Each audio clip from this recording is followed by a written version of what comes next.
Hi friends. ఇప్పుడు మనము ఇంకో కొత్త ఎక్సెల్ టిప్ నేర్చుకుందాము. మనకు ఇలా డేటా ఉన్నప్పుడు ఇందులో కొంత డేటా మనకు డిస్టర్బ్ చేస్తుందనుకోండి. అది లేకుండా మనం డేటా చూడాలి. ఫర్ ఎగ్జాంపుల్ నాకు ఇక్కడ ఈ వెస్ట్, ఈ పెన్సిల్, ఈ బెండర్, ఈ జాన్స్ ఇవంతా ఈ డేటా అవసరం లేదు నాకు. సో 315, 41 ఈ డేటా అవసరం లేదు. అలాగని నేను డిలీట్ కూడా చేయలేను. సో నాకు ఇది డిస్టర్బ్‌గా ఉంది. తీసేసుకొని మిగతా వాటిని చెక్ చేసుకోవాలనుకోండి. అప్పుడు ఈ సెల్స్‌ని మనము హైడ్ చేయొచ్చు. హైడ్ చేయడానికి చాలా simple.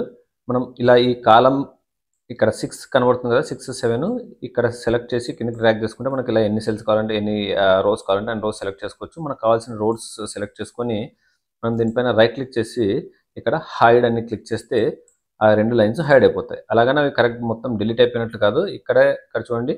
So 2 lines hamburger symbol లాగా వస్తుంది కదా! ఇక్కడ డబుల్ క్లిక్ చేస్తే ఆటోమేటిక్‌గా హైడ్ అయిన లైన్స్ వస్తాయి. అలా కాదు అంటే మళ్ళీ ఒకసారి చూపిస్తాను. ఈ 2 సెల్స్‌ని సెలెక్ట్ చేసి రైట్ క్లిక్ చేసి అన్‌హైడ్ అని క్లిక్ చేసినా కూడా మనకు హైడ్ అయినటివి వస్తాయి. అలాగే మీరు కాలమ్స్ కూడా హైడ్ చేసుకోవచ్చు. ఇలా 2 కాలమ్స్ సెలెక్ట్ చేసుకొని రైట్ క్లిక్ చేసి హైడ్.